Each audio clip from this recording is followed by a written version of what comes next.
එක්තරා ලස්සන විලක මාළු රංචුවක් ජීවත් වුණා. එක්තරා නියගයකින් මෙම විල සිදී ගියා. මේ අසල සිටි කොකෙක් මෙසේ සිතනවා. විලක් සිදී ගොස් තිබෙන්නේ.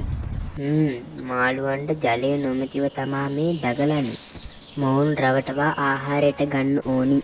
කොකා මොවුන් මෙසේ රවටවාගෙන පියබා ගොස් ගසක අත්තක සිට මාළුවන් ආහාරයට ගත්තා.